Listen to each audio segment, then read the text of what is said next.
tragedy sells. Adrian burst dramatically through the paper's office door. I had to do a second print of the news. You do know we don't actually sell the paper, right? Chelsea drawled disparagingly. That's hardly the point. Annie tuned out. The bickering between Chelsea and Adrian was something she generally tried to ignore. It would be better if they simply admitted they liked each other and did something about it. Instead, it seemed to irk both of them that the other was not quite perfect. Chelsea's outrageous fashion choices annoyed Adrian because he thought she was deliberately trying to draw attention to herself, while Adrian's priggish uptightness and pedantic attitude to the most minor of details drove Chelsea crazy, and she couldn't help but needle him whenever she got the opportunity. Annie wished Adrian would man up and just ask Chelsea out.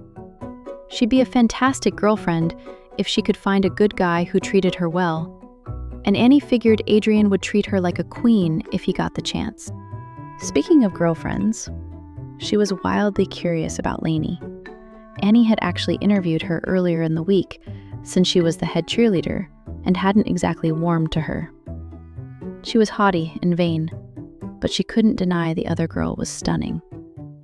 Lainey was currently dating Daniel, Brad's vice captain, who, in Annie's opinion, was actually better looking than Brad.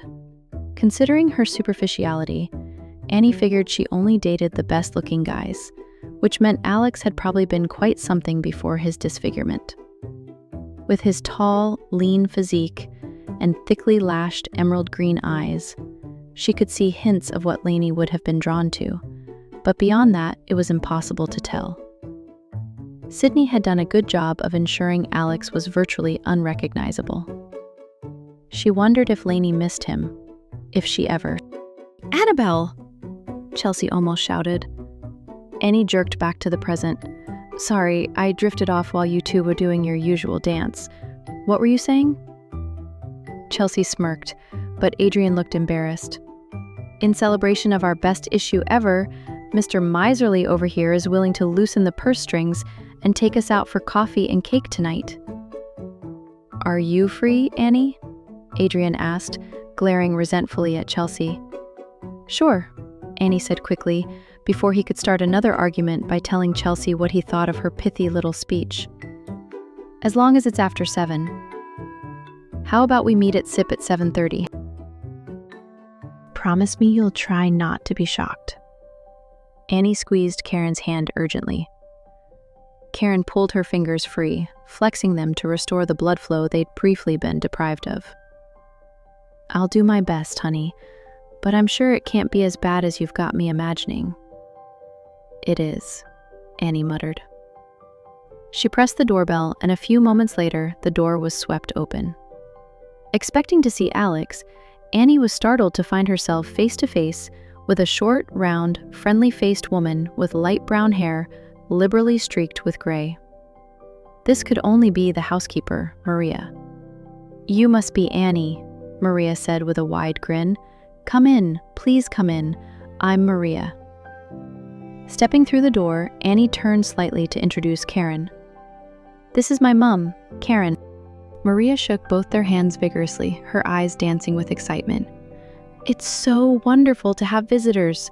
So wonderful." She turned and hustled down the foyer towards a room Annie hadn't been in.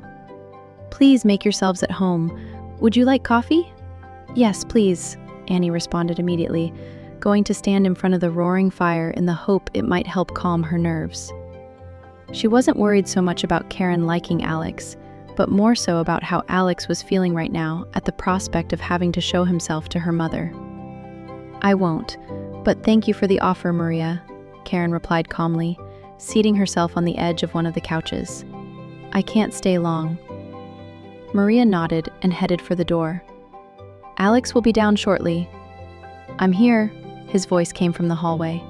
"Would you mind bringing through some of your lemon cake with the coffee, Maria?" "Of course."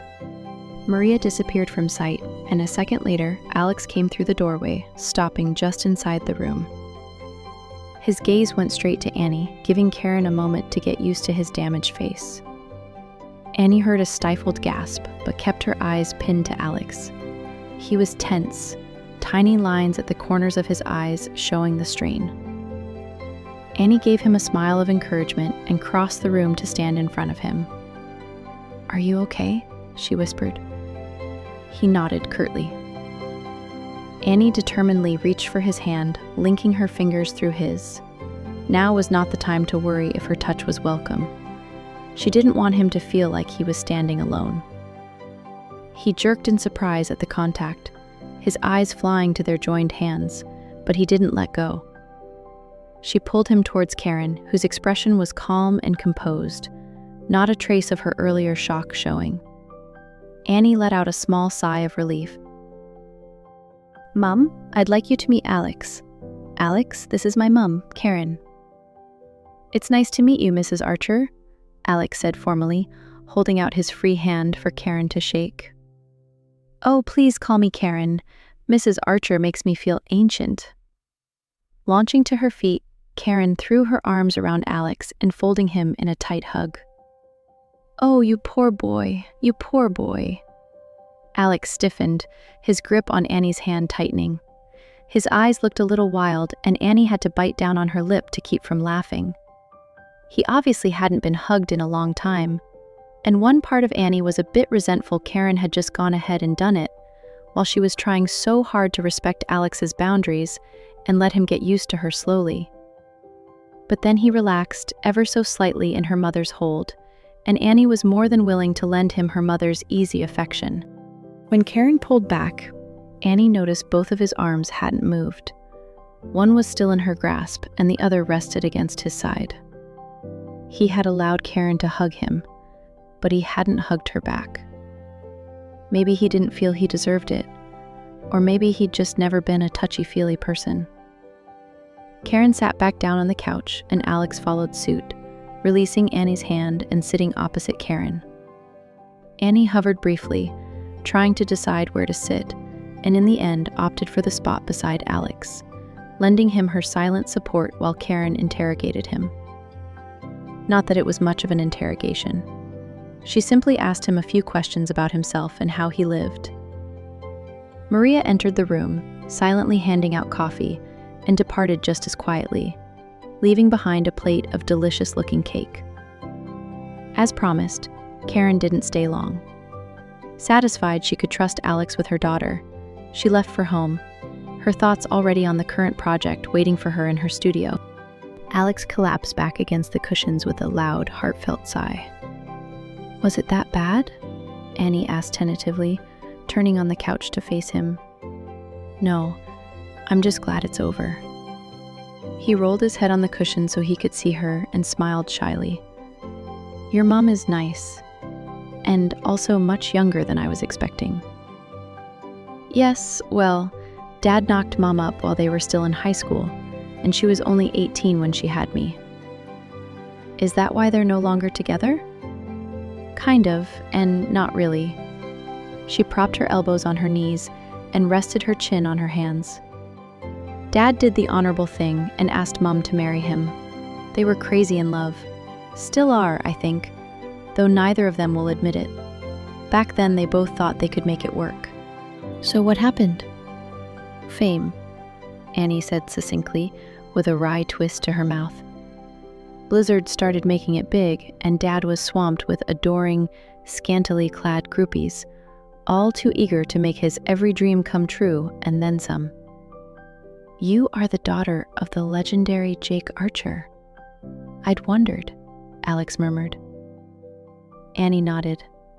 At first it didn't bother Mum. She was often shut away in her studio for days, so it's not like she was possessive of him. But then maybe that was the problem. Dad adores being the center of attention, and he was getting it from everyone, except his wife. Eventually the temptation got too much for him, and he cheated. "I'm sorry," Alex said gently, "for both you and your mom." Annie shrugged.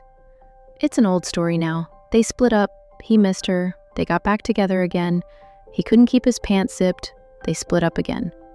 I think they repeated the cycle half a dozen times until Mum finally realized he was never going to change. He loves her, but not enough to forsake all others. so now they're just friends. Do you think they'll ever get back together again? Annie grinned. Every 6 months or so, Dad tries to convince Mom to take him back. He's never met anyone who understands him quite like Mom does, and I think when he's not on tour, he gets lonely. Especially in the last few years, since he's been based in Los Angeles, and we've been on the East Coast. But Mom's standing firm, which I think is great. You do? Alex asked in surprise. I adore my father, but he didn't treat her right. He can't just expect to waltz back into her life whenever he feels like it. Actions have consequences, Alex. He grimaced. Don't I know it? Annie was instantly contrite. I'm sorry, I didn't mean you. I know you didn't. But I kind of prove your point, don't I? Annie squirmed. Alex threw back his head and laughed, enjoying her uncharacteristic loss of words. Reaching over, he ruffled her hair before getting to his feet and hauling her off the couch. Don't stress, Princess. I would hate you to watch your words for fear of upsetting me. I'm far more resilient than that. Now, enough talking. It's workout time. Annie groaned, but dutifully followed him down to the basement. Where did you get Princess from? Well, your dad is basically rock royalty, so that kind of makes you a princess. He shrugged, but the slight flush of red on his cheekbones belied his relaxed attitude. It just sort of rolled off my tongue, but I think it suits you. He looked at her out of the corner of his eye. Do you mind? I think I can live with it. Actually, she was kind of chuffed he'd picked a nickname for her. He nodded and pointed to the treadmill. Time to warm up. An hour later, Annie was collapsed on a padded mat, her arms and legs spread-eagled. She was utterly exhausted. Her muscles, which had still been sore from Wednesday's workout, had protested violently at being forced to work again. But Alex had been relentless, pushing her a little further than she'd gone in her first session. Now he sat cross-legged on the mat beside her, giving her a few minutes to catch her breath. Then rising gracefully to his feet, he reached down a hand for one of hers and almost lifted her upright. Annie reached for her towel and mopped her face and the back of her neck. She'd sweated more this week than her entire life put together. Good work, Alex said, and passed her a bottle of water, which she downed in several huge gulps. She didn't care she lacked all elegance, and briefly considered pouring the bottle over her head to aid in the cooling down process. There was certainly no princess in sight now. A quick glance at her watch informed her it was time to go or she was going to be late. Thanks, sorry to bail on you so abruptly, but I've got to go. What's on for the evening? He asked curiously, gesturing for her to precede him up the stairs. Adrian is so excited at the success of our latest issue of the paper, he's taking Chelsea and I out for coffee and cake. He even listened to our ideas today for the next issue. It's a miracle. That's great. Annie ducked her head around the corner into the kitchen and called a quick goodbye to Maria, who was stirring something delicious smelling on the stove. Don't forget to stretch again before you go to bed, Alex advised. It will help your muscles recover faster. Okay, thanks for today, and for meeting Mum. He opened the front door for her and reached out as though to tuck her bedraggled hair behind her ear. Annie jumped back out of reach. Don't touch me! I'm all sweaty. I don't care, he said, his voice relieved, and she realized for a second he'd thought she couldn't stand his touch. She supposed it would take time for him to completely trust her. Do you want to train tomorrow? She shook her head. Danielle's funeral is in the morning, and then I've got a girls' afternoon and evening with Chelsea, and a couple of other girls from school. I think they want to talk about prom. Alex shuddered feelingly. Yuck. Laughing, Annie headed out the door. I'm free Sunday. Not necessarily to train, she said hurriedly.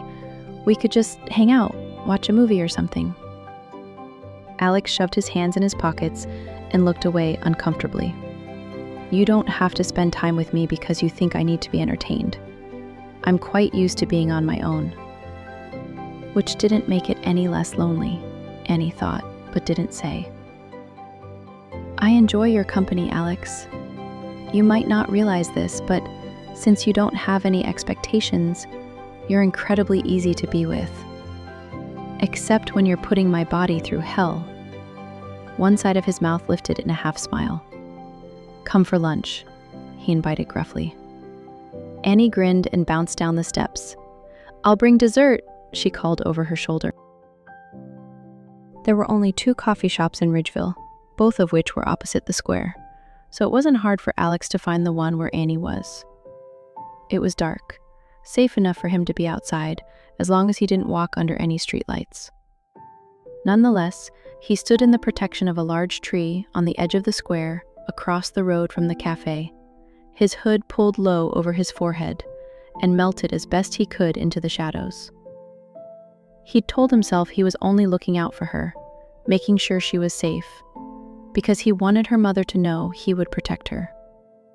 But the truth was, he simply wanted to watch her interact with her friends and make sure she was happy. It was a kind of sweet torture to watch her have the life he could have had, if not for his disfigurement. The 3 of them were sitting at a window booth, Chelsea and Annie opposite Adrian, who looked a little awkward.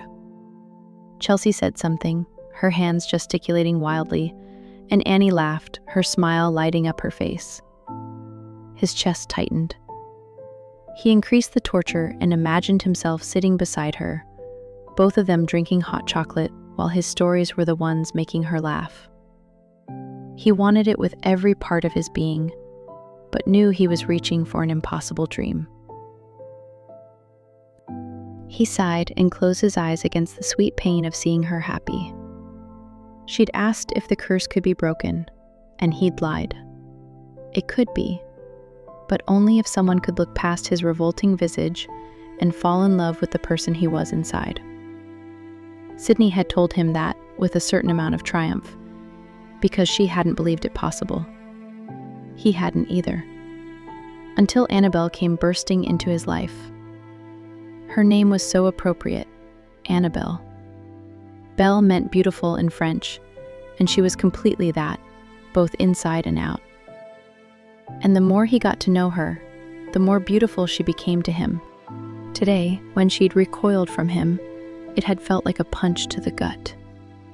He'd thought he might shatter from the pain of her rejection, and it was at that moment he'd realized how much she'd come to mean to him in such a short space of time. If it wouldn't have seemed completely wussy, he would have cried with relief when she'd told him it was only because she was sweaty. As if her sweat could turn him off her. There was nothing that could turn him off her. He'd learned not to expect much from people. His own father was incapable of loving him, and if he couldn't, how could anyone else? Lainey hadn't even cared enough to come to his house and find out why he'd suddenly vanished from sight. Although, admittedly, ditching her at junior prom hadn't exactly worked in his favor. He was fond of Maria, and she of him, but she didn't show him the love and affection he saw on her face when she spoke of her grandchildren. And he was fine with that. He could live without love. Until Annabelle. She terrified him.